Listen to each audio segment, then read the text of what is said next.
We're just a few days ahead of the announcement of the world's 50 best list. How exciting is this, the time leading up to the ceremony? Actually, it's very excited. It is actually excited because you get to see all your colleagues there and sharing what we do and enjoying. And, yeah, You've climbed the list like no one else before you, from 50 to number 4 in just 2 years. How did you achieve that? yeah, I think it was. There are many factors to get that. I mean, of course, it is something because of the work you do, and that's it. I mean, you have to do your restaurant has to. It's just not about details, and it's not about great execution. It's not about. It's just not about reservice and many factors. I think it's the concept, and if you are thinking beyond that, and I think that's important. So, yeah, those things are important, and then yeah, of course, you have to do many other things to be part of that list. But the first thing that I think that you don't have to do is like getting crazy about being in the list, because that is gonna ruin your whole philosophy when you are in terms of cooking. So, how would you feel if you fell down the list a little bit? Would you be disappointed, or would you just be happy to be a part of it and know that it's kind of reliant a little bit on the judges' tastes? Maybe it doesn't reflect that much on your restaurant. You never know what's gonna happen.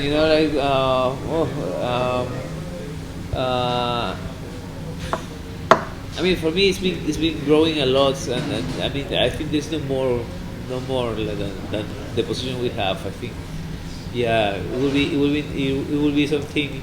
I don't know if fair or normal to just stay just behind that. Yeah, and people, of course, we got the visibility, and now we have. The best part is that we have the visibility of people, and people know where we are now. We used to have times in where nobody knew about where we were, and where the dining room was empty, and now we have we have lots of reservations, so we don't have to look after that thing. So that's important for us. So I think some other restaurants deserve that too. Yeah, and it's not a matter of who is the best, because I don't believe there is one that is the best one. There's not. There's no such a thing. So, after 14 years in London, do you think that moving to New York and then touring globally in the next few years will shake things up?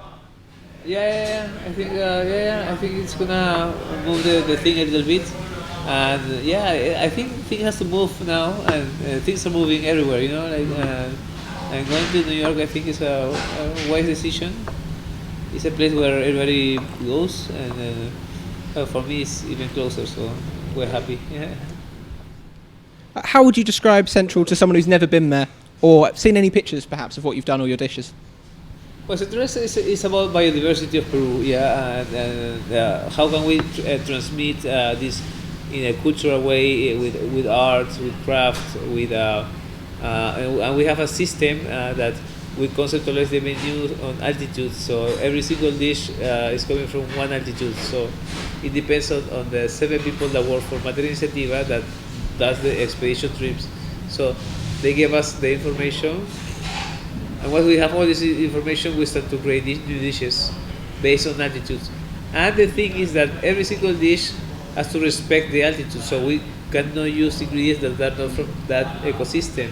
So it's just the balance of the harmony of that simple ecosystem. So if you do 17, 18 dishes, you're gonna have like 18 ecosystems, which are gonna come from the sea, from the desert, from the coast, from the Andes, from the Oceania. In order to have a menu that really reflects Peruvian cuisine with authenticity, we really wanted to bring biodiversity in a very innovative way. So I think thinking about one ecosystem is very important, because it gives you the balance and the harmony of one place. So that's what we do as Central. We have an open kitchen, and we serve 40 seats, and what we do is we try for all these 40 guests to understand Peru and understand our culture, understand everything about Peru in one experience. How do you challenge your cuisine? What makes you keep pushing boundaries? Well, it's all about the expeditions and meeting people, understanding the whole cosmovision of the Andean people, and of course the Amazonia to understand new products and how the people get this relationship with the plants, which is important for us because we really want to do a very natural cuisine with a unique approach to nature. But to have this approach to nature, we have to understand how our people has this approach, and it's quite difficult because I'm a guy from the central guys, and we're guys from the coast, so we are not in the Andes, so we have to go there and learn. So we have to we have to study, we have to work with anthropology, we have to work with historians, and that's what we have to do. In terms of communicate what's happening there in that time. So is it a drive to make the restaurant as best as possible that keeps you going to all these places and exploring, or is it at least partly a natural curiosity and passion for the ingredients and for your country?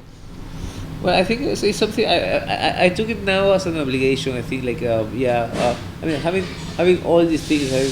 When I go to Peru, like when I go for the first time, like coming back from being trained in some other cuisines, I was told like, oh yeah, we have like 80 races of corn, 4,000 variety of potatoes.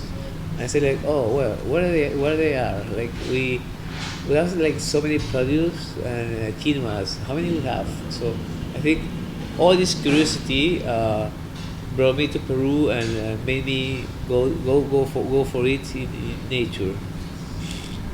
Okay. There's a saying that sometimes you have to get things wrong to get them right. Would you say that you've had that happen to you before? Have you kind of made some mistakes in your career? Oh yeah. At the beginning we were like kind of lost. It took us a while, maybe 2-3 years to have a real cuisine. A good food. I mean, like it's all about food. And now we have a message of how important is food and not the gastronomic thing. I think we have to stop thinking about that. I think we have to make people think about how important is food, how important is health. But we're not talking about healthy food. We're talking about a concept which gives you a natural cuisine, and it takes a while. It takes a lot of work, and but we are enjoying this a lot. Believe me. Lima has three, as in Lima, the city, has three of Latin America's 50 best restaurants: Central, Astrid y Gaston, and Mido. At the very top of the list. Do you think it's the food capital of South America? Well, it's one of. We have also, of course, we have Brazil, we have Mexico. But if the measure is gonna be like the 50 best, how many restaurants we have? I think because I can assure that Mexico has a very very amazing street food, and Brazil has like different cultures. Mixing. So I think Buenos Aires is starting to have a great message about food. So Chile is getting important.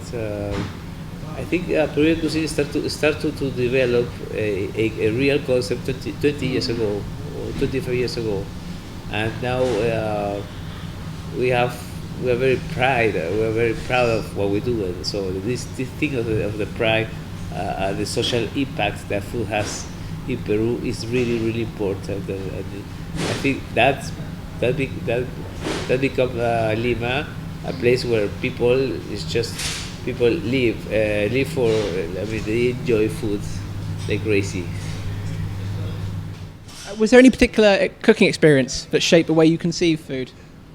Maybe training at Cordon Bleu, or Well, I used to work. I used to do a very classical French cuisine, which for me was important. But nowadays, like I'm cooking underground, like Pachamama, watia, so. I think techniques are important, and the idea is not to have only one, two, three, or just you know, the basics are good, but yeah, we need to evolve. And I'm very grateful to be to have this trained, very strong chef from France that really taught me how to deal with ingredients that for me were new, like truffles and yeah, which I don't use them anymore because I do a local cuisine. But yeah, I mean, like now I cook potatoes on the ground. I cook I cook clay. Yeah, I cook cacao from the jungle. So I think those are my things. So would you say that your styles kind of evolved naturally and diversified naturally over time, rather than having one moment that made you realise suddenly you wanted to move on to a different style? Yeah, of course, that's it. In the last 20 years or so, we've had molecular gastronomy at El Billy, Fat Duck, gastronomy in Paris, and New Nordic with Noma. What's the next big thing, do you think? Well, the next thing I think is going to be diversity of it's not only one thing. It's going to be like a few other cuisines. I think we are in times where communication is so amazing, and there's not only one thing. I mean, like now we think about many places, and yeah, I mean Asia. I mean we have Japan. Of course, we have South America, Mexico, Peru. So I think people food is getting great as long as we see very local proposals of experiences. To bring things back to the list again, just to finish off, who do you think should be number one apart from Cent? If you do think you should be number one, I can tell you that's a good question actually. Yeah, I always had this question. And I said like I don't know. Like I've seen like all the chefs, they've been doing a great job, great work, and it's a tough question because every time I say one restaurant, that restaurant is not the number one. So I think we should keep that a surprise all the time. Of course, you have to have a great execution, like a great concept. A good chef has to be has to work very hard. There are many things. I mean, this is not for free. I mean, yeah, but I think it reflects what happened that year, what restaurant really impacts, and what restaurant really influenced many other restaurants or many other young chefs who are now important for gastronomy, for food. Yeah, so I think we always have to think what restaurant has been working amazingly. Yeah, because it just not it doesn't have to be just a great restaurant. It has to be a really amazing restaurant, an experience that you had in the restaurant and you are blown away, and that's the number one. What advice would you give to those young chefs, the ones that are looking at the list and dreaming of being on it one day? What would you say to them? Oh well, don't think about the list. Work very hard, and this thing about cooking is tough. I mean, you are not gonna achieve what you really want to do in 1 year, 2 years, 3 years, 4 years. It could take you 10 years to have your own restaurant. Yeah, and I always say you have to work with the best, and then whatever you think is the best for you, go with that guy.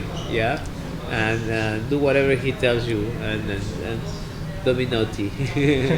Yeah, of course you can travel the world, but never forget where you're from. Yeah, you can travel the world, but yeah, of course you have with you're coming to see new places with your identity, and think always about coming back to teach your young coming your generation.